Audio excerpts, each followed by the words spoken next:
Imagine this. You're a young boy, torn from your family, thrust into a merciless training system where only the strongest survive. This isn't a story from a fantasy novel. This is ancient Sparta, where survival wasn't enough. This was the Agoge, an unrelenting training program designed to transform boys into the deadliest warriors in history. But what exactly did these Spartan boys endure? How did they survive? And what made them the most feared soldiers of their time? Stay tuned, because what you're about to discover will shock you. Step back with me to the rugged mountain valleys of ancient Greece. Picture yourself there, more than 2,000 years ago. In this forgotten world, childhood didn't exist as we know it. Instead, these boys were forged by fire, trained to be warriors before they even knew how to walk.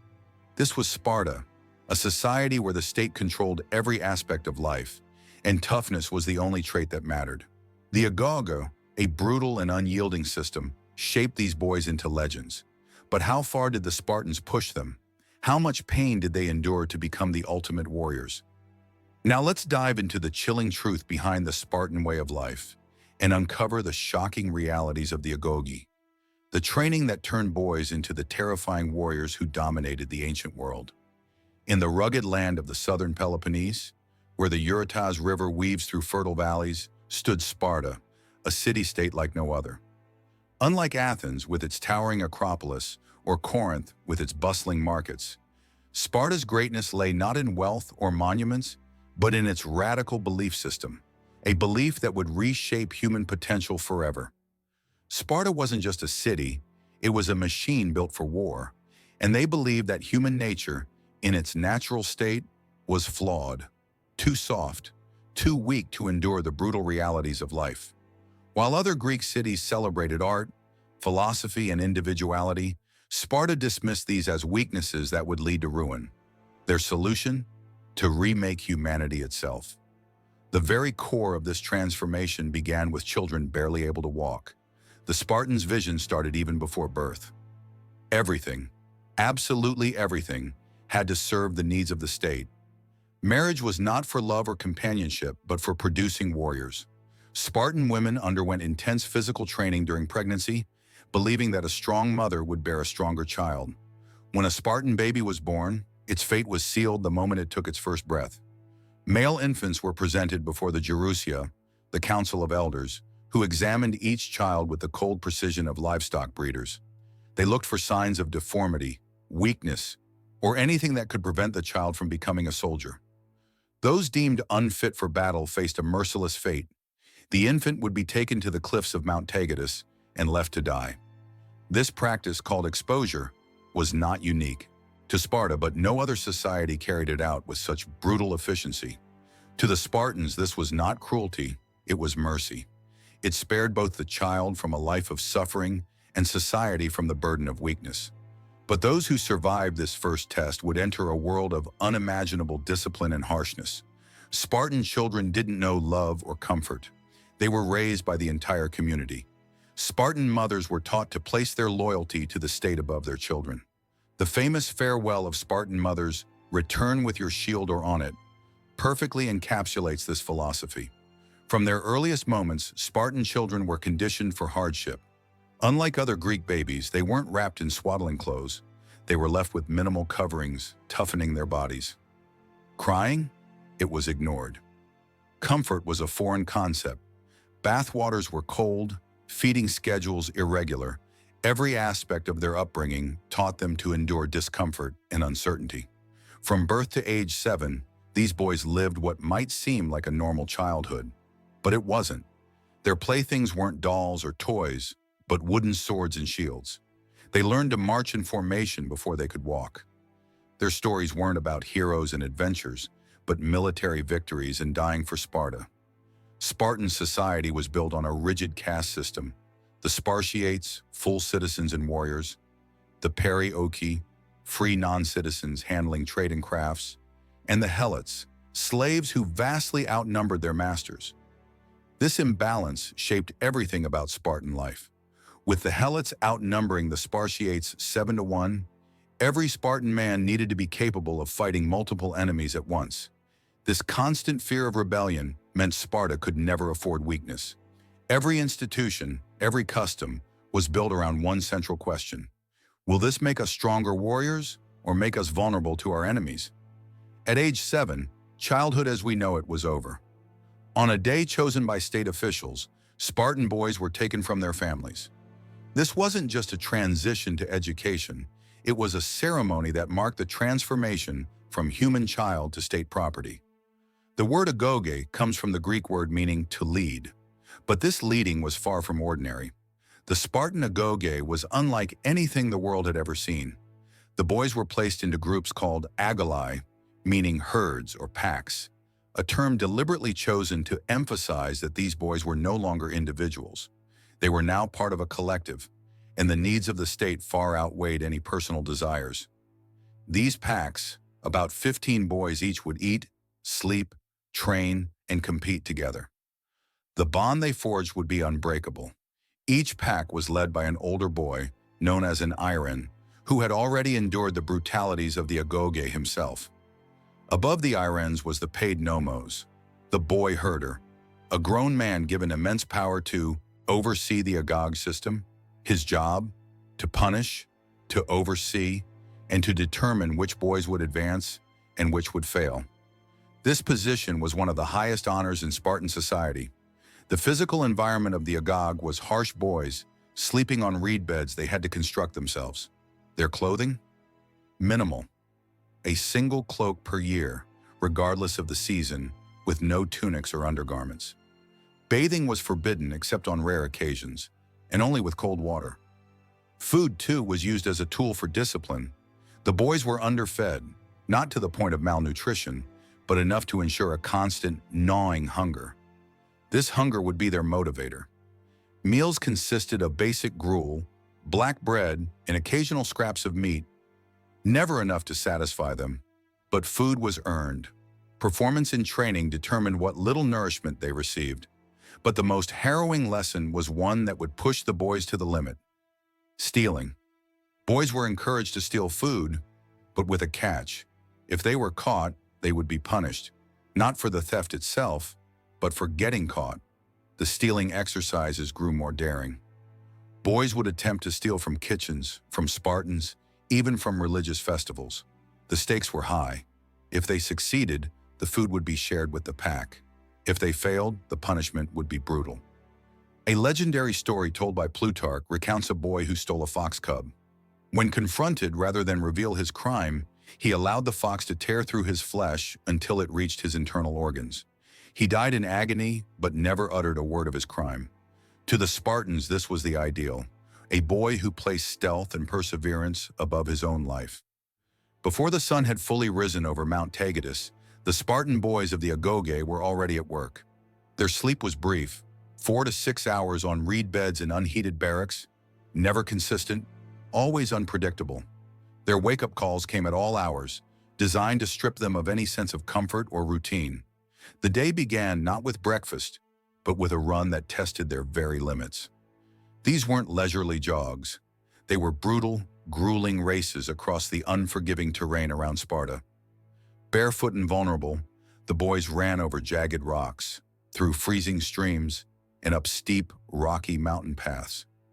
These trails would have been challenging for even the toughest adults, but for these boys there was no option to stop. The distance? It could be 5 miles or 20 without any warning. The consequences for falling behind were severe. The first mistake? A heavy stone would be carried for the rest of the run. Second time? They'd lose their single meal for the day. A third failure led to public punishment in front of the pack, administered by their Aaron, the older boy assigned to enforce discipline. But these runs weren't just about endurance. They were about survival. Spartan boys learned to read the terrain at a glance, instinctively identifying safe paths, water sources, and even the stars. These skills would be crucial in future military campaigns, where moving through unknown lands quickly and efficiently could mean life or death. The Agoge's physical conditioning relied on progressive overload, pushing boys to accomplish more every week. They carried heavier stones, lifted larger logs, and participated in combat exercises where the intensity ratcheted up until they fought with real intent, often with brutal force. Wrestling was central to their training, But it wasn't the style seen in other Greek cities. There were no rules to prevent injury, and matches continued until one boy was unconscious or severely wounded. Boys fought through broken fingers, dislocated joints, and deep cuts, with no expectation of quitting. A famous Spartan training exercise, the ball game, exemplified their brutal philosophy. Teams of boys fought over a leather ball in a contest that combined rugby, boxing, and even warfare. There were no boundaries, no real rules. Matches went on until one team was physically incapable of continuing. Boys emerged from these games battered, with black eyes, broken noses, and injuries that would take weeks to heal. Despite the violence of their training, the Agoge wasn't just about physical strength, it tested their minds. The boys were conditioned to fight through pain, to endure injury, and to stay focused even when their bodies screamed for rest. Pain was not to be avoided, it was a teacher, a lesson in resilience. Weapons training was another grueling facet of the Agoge. It began with wooden swords and shields, but these were designed to simulate the realities of combat.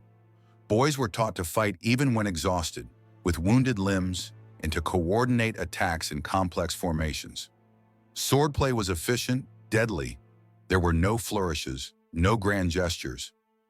Every strike was meant to disable or kill an opponent as swiftly as possible.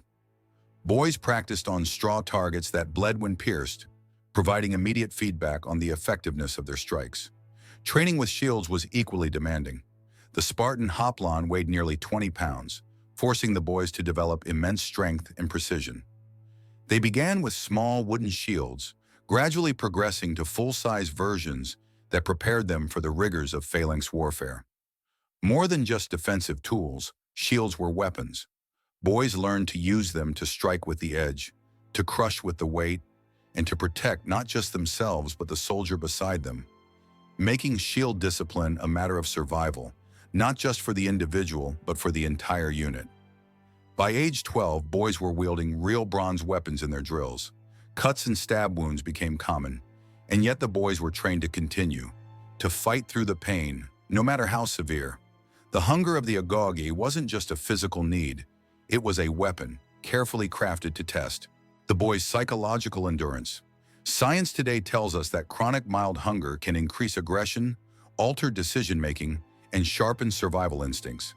The Spartans knew this well and used it to their advantage.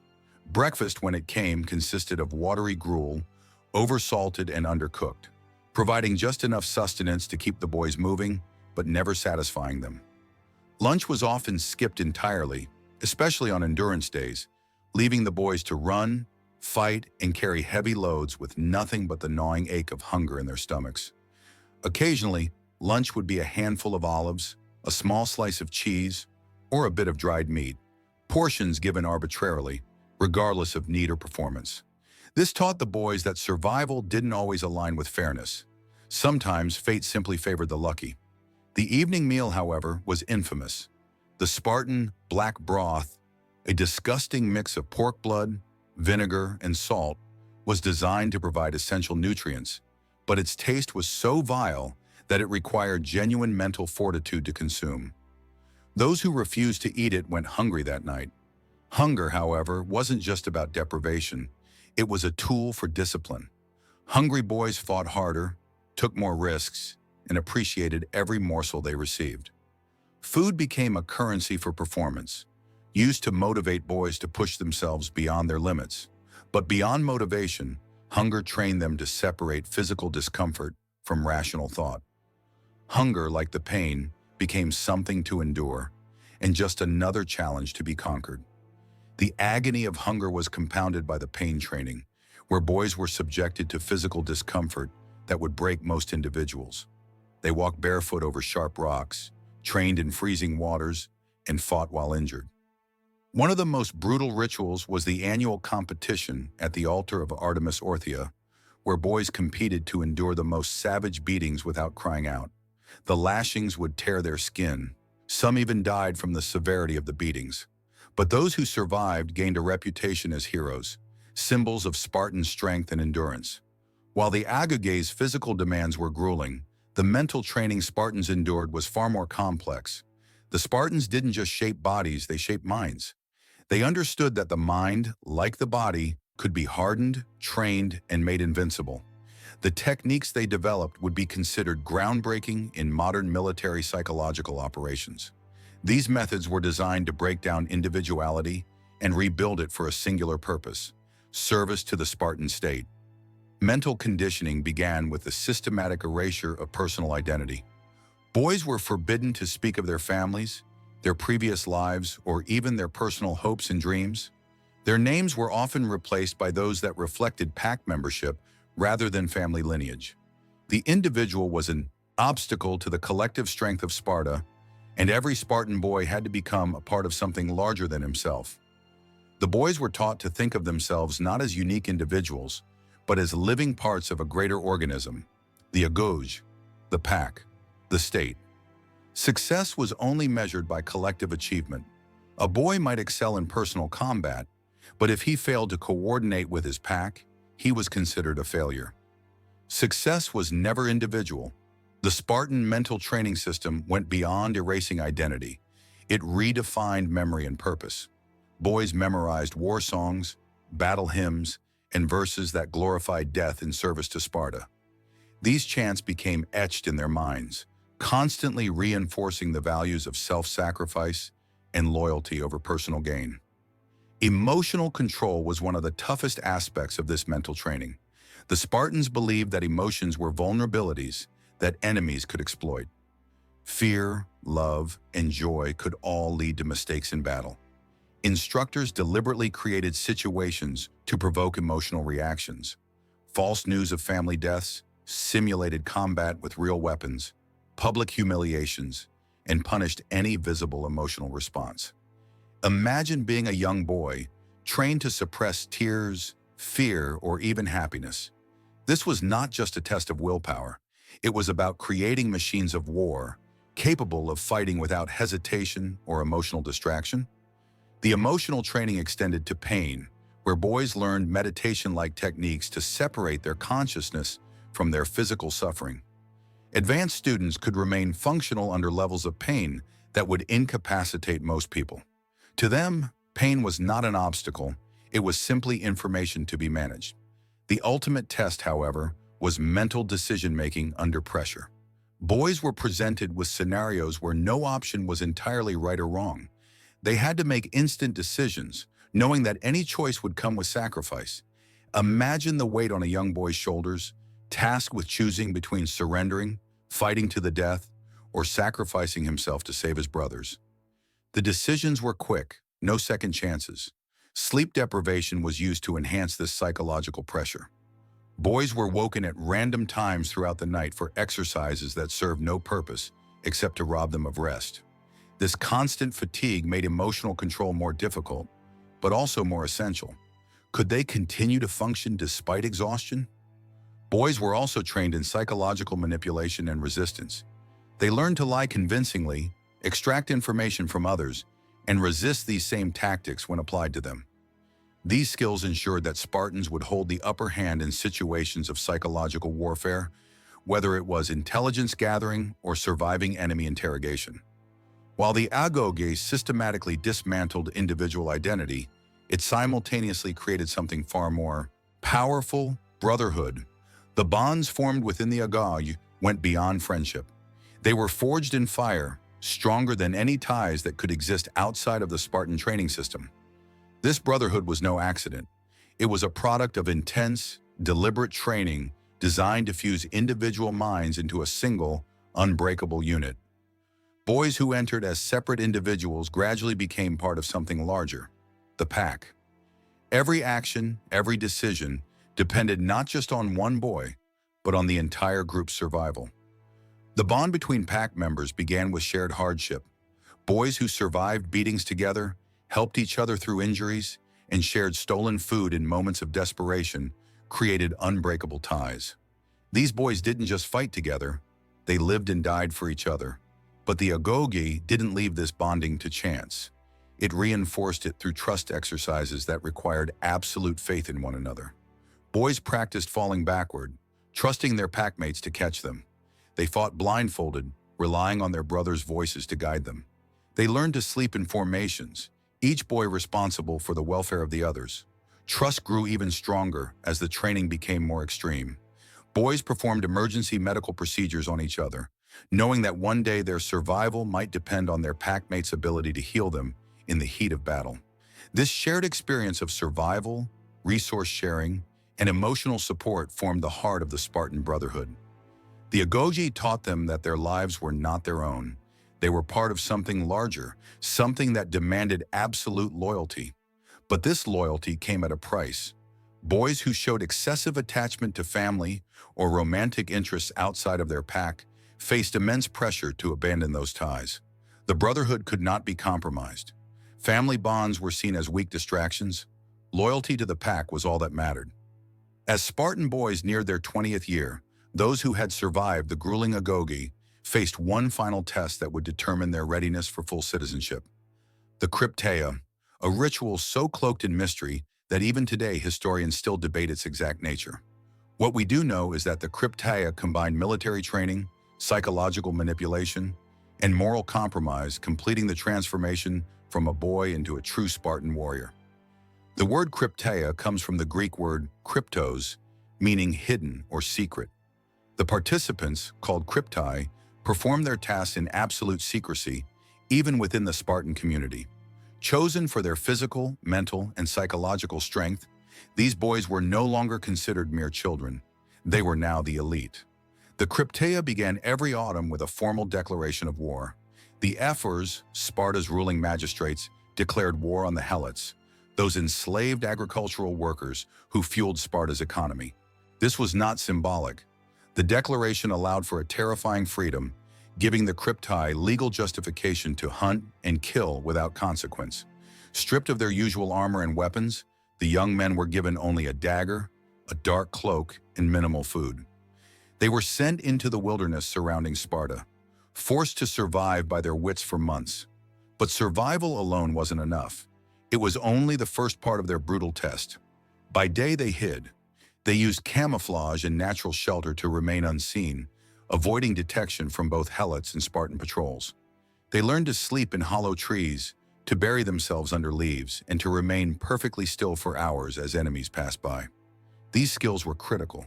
How else could they learn to function as spies in enemy territory? But when night fell, the true mission began. The Kryptei were tasked with hunting down and killing Helots, specifically those who showed signs of leadership, physical strength, or independence. The killings were not random. They were systematic. Each death removed a potential threat to Spartan rule. The psychological toll of these murders was intentional. It taught the Kryptei that life in Spartan society had value only in relation to the state. Those who opposed Spartan rule could be eliminated without moral hesitation. The boys, no longer children, crossed a line. They became capable of calculated killing, understanding that the needs of the state outweighed all personal moral frameworks. The methods they were taught were brutal: silent strikes, clean kills with a single thrust of the dagger, and the disposal of bodies in ways that concealed their actions.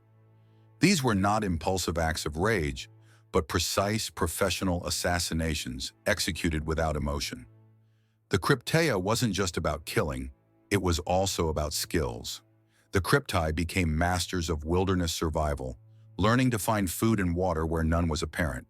They honed their intelligence-gathering skills, learning to observe Helot communities, identifying key figures, and gathering invaluable information for future Spartan operations. The training was highly sophisticated. Stealth was key. They learned to move without leaving a trace, crossing open ground without casting a shadow. They could blend into any environment, their knowledge of light, shadow, and terrain giving them an almost supernatural ability to remain unseen. The ability to communicate using coded messages and dead drops meant they could operate independently, never needing face-to-face meetings. Over the course of an entire year, the Kryptei became solitary predators, cut off from the world and forced to rely entirely on themselves. They made life and death decisions alone, responsible for their own survival and the consequences of their actions. Some Kryptei were given special missions, gathering intelligence, sabotaging enemy targets, or eliminating specific threats to Spartan power. This, wasn't just physical training, it was strategic, political preparation for the most elite roles in Spartan society. The psychological toll of the Krypteia was permanent. The young men who survived returned to Sparta as different people. They had learned to kill without remorse, to operate without support, and to act according to the state's interests, disregarding personal feelings, relationships, and morality. But the Krypteia wasn't just a rite of passage, it was also a method of state control. The fear that any helot could disappear at any time, without warning, created an atmosphere of terror that kept the helots subdued and discouraged rebellion. The secrecy of the Krypteia made it all the more effective. The helots never knew when the Kryptei were among them, making the threat of elimination constant and unpredictable. After surviving the Krypteia, the young men returned to Sparta, no longer boys, but candidates for full Spartan citizenship. But the transition did not immediately come with a series of final tests that would solidify their place in Spartan society. The first examination was physical, an inspection of their bodies to ensure they were still capable of fighting. The second was psychological. The candidates were interrogated about their Krypteia experiences, tasked with proving that they had internalized the values of the Agoge, that they could kill without hesitation, follow orders unquestioningly, and place the state above all personal concerns. Those who failed to pass either test were cast aside. Emotional instability, guilt, or any form of independent thinking was grounds for rejection. The final challenge was social, acceptance into the syssitia, the dining halls where full Spartan citizens ate their meals. It wasn't just about eating, it was about proving loyalty. If a candidate was rejected by the mess, they would be excluded from Spartan citizenship forever. Once accepted, the new citizens were presented with their full military gear: helmet, breastplate, shield, and spear. They took an oath of loyalty to Sparta and their brothers in their arms. They were now warriors. But even this wasn't the end. Spartan citizens continued their training throughout their lives, maintaining their physical prowess and military skills. They fought in campaigns until the age of 60, their loyalty and ability never questioned.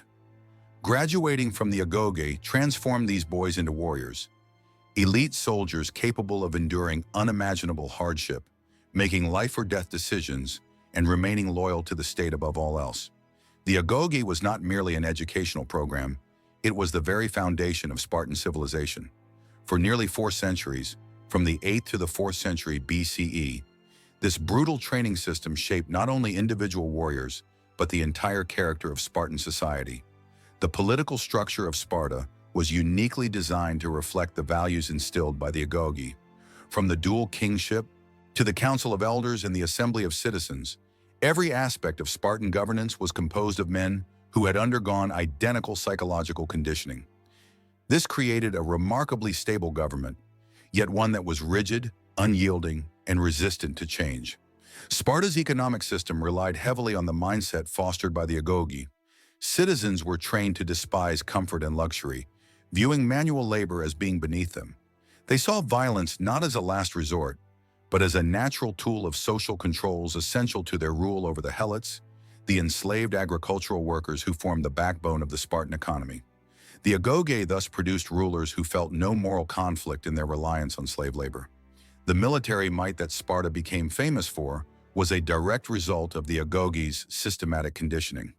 Spartan armies weren't merely well-trained, they were composed of individuals psychologically restructured to function as parts of a machine, not as independent human beings. This psychological conditioning was most dramatically demonstrated during the Battle of Thermopylae in 480 BCE, when 300 Spartan warriors held off a Persian army numbering in the hundreds of thousands. Their willingness to fight to the death wasn't just bravery, it was the result of psychological conditioning that made retreat unthinkable. This was the essence of Spartan training: unwavering loyalty, collective identity, and a fearsome devotion to the state.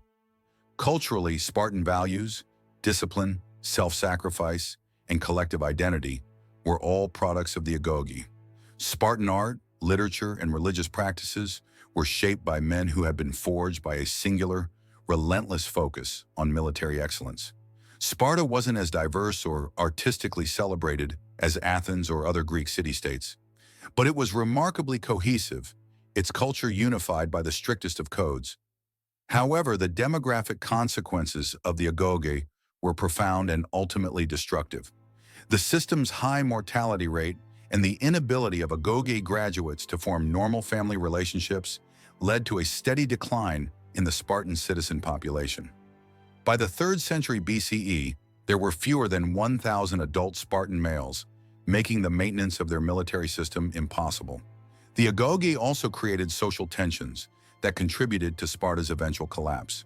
While it produced outstanding warriors, it didn't prepare Spartan citizens for the challenges of governing a large state or adapting to new political and economic realities.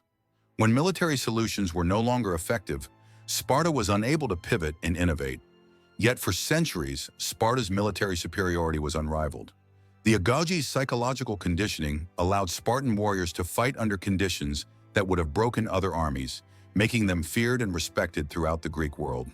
Their willingness to accept casualties, to endure unimaginable hardship, and to fight without hesitation made them legends. Sparta's diplomatic influence was equally shaped by the Agoge. Spartan negotiators, trained from childhood to prioritize the state over personal interests, were difficult to bribe or manipulate.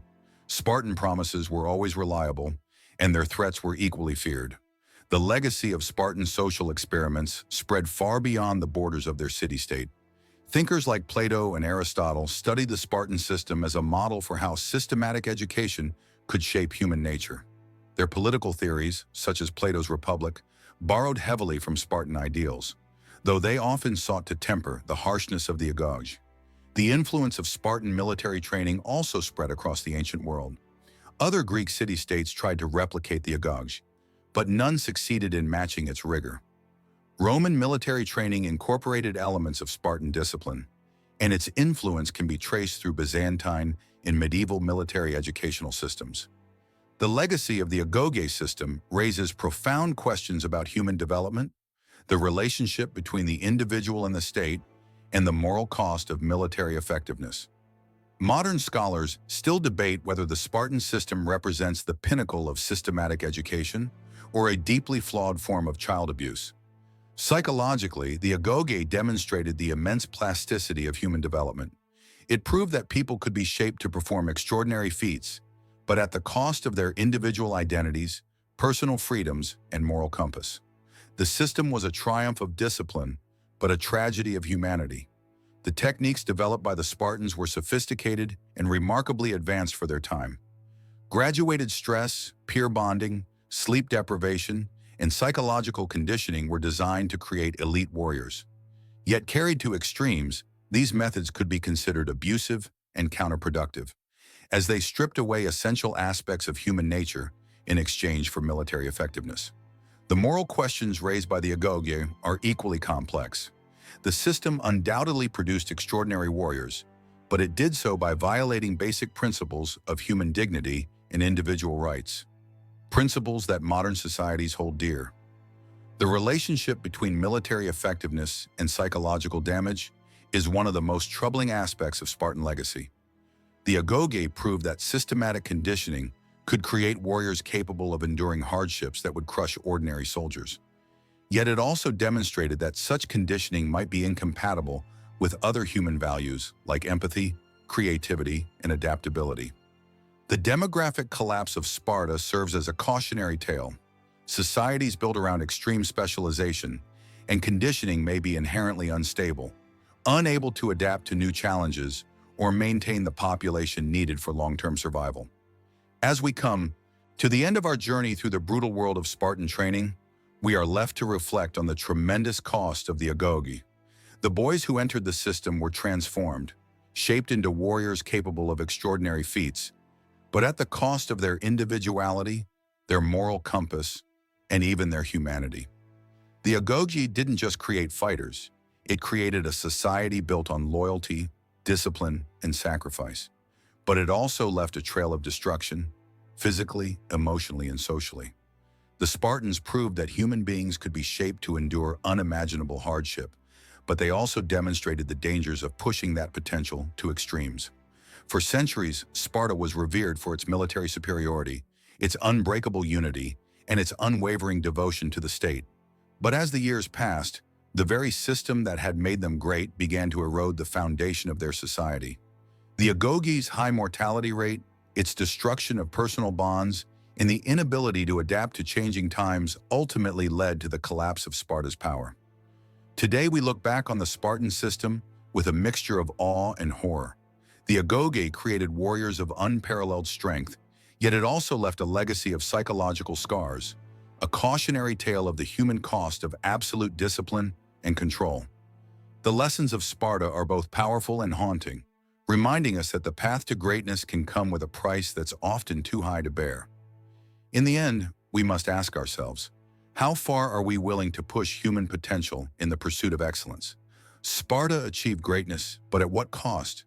The Agoge's legacy is one of both triumph and tragedy, forever etched into the pages of history.